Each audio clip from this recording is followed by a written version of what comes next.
Hello everyone, today we will be studying the various classification of the deep bite. So the mnemonics is FODE. F means functional classification, which means the true deep bite or the pseudo deep bite. The true deep bite is that is caused by the infraocclusion of the posterior segments, that is molars, which is seen in the class 2 division 2. The pseudo deep bite, this is caused by the over eruptions of the anterior teeth that exhibits the normal eruption of the posterior teeth, that is seen in the class 2 division 1 malocclusion.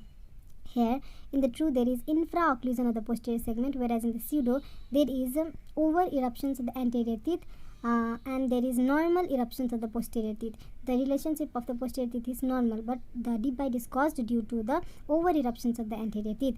So now next is O. According to origin, it is deep dental deep bite, and the second is the skeletal deep bite. The dental deep bite. A simple deep bite is localized to the teeth and the alveolar processes. The problem lies mainly within the dentition. The deep bites occur due to the over eruption of the anterior or the infraocclusion of the molars. So it may be either due to the over eruption of anteriors or the infraocclusion of the molars. Skeletal deep bite. This type of the deep bite exhibits the mal relationship of the alveolar bone and underlying mandibular or the maxillary bones. It could be due to the overgrowth or the undergrowth of one or more alveolar segments. Now another is D.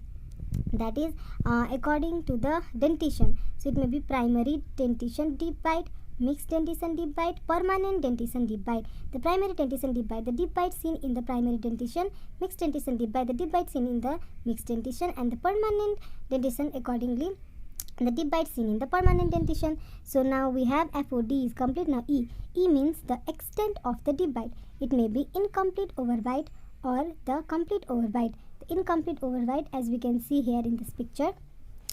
Now incomplete overbite is an incisor relationship. It is the incisor relationship in which the lower incisor fails to occlude with either the upper incisors or the mucus of the palate when teeth are occluded. They do not occlude, they fail to occlude. Okay, now in the second we have complete overbite. Here in the case of complete overbite, the other hand, the relationship in which the lower incisors contacts the palatal surface of the upper incisors or the palatal tissue when the teeth are in the centric occlusion.